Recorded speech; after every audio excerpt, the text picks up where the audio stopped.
The story of Hollowville Bridge. They said the bridge appeared only when the mist was thick enough to swallow sound. Travelers who saw it shimmering across Hollowville Creek spoke of lanterns that floated without chains, Of steps that hummed beneath their feet, and of a voice that whispered a name they hadn't spoken in years. Marion never believed such tales. She was a mapmaker by trade, a seeker of lines and certainty, and She had come to Hollowville to chart its forgotten paths. The villagers warned her not to linger near the creek at dusk, but the fog fascinated her. One evening, as twilight bruised the sky, She found herself at the water's edge. sketching the way the mist curled like fingers over the dark current. That was when the bridge appeared. It wasn't built of stone or wood, but of pale glass, glowing faintly from within. Marion hesitated, her breath catching. The water beneath it rippled in rhythm with her heartbeat. Then, a woman's voice, soft and distant, spoke her name. Marion. Her pencil fell from her hand. The voice was her mother's, gone these 10 years.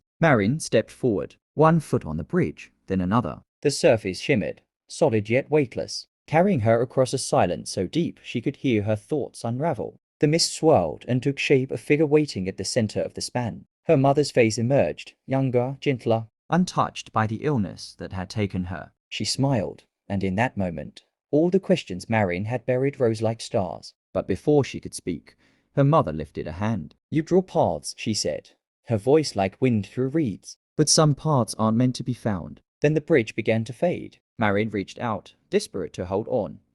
But the air turned cold and hollow. The glass dissolved beneath her feet, and she stumbled onto the muddy bank alone. When the mist lifted, the creek was bare again, no bridge, no light. Only her soaked boots and a strange mark in the earth.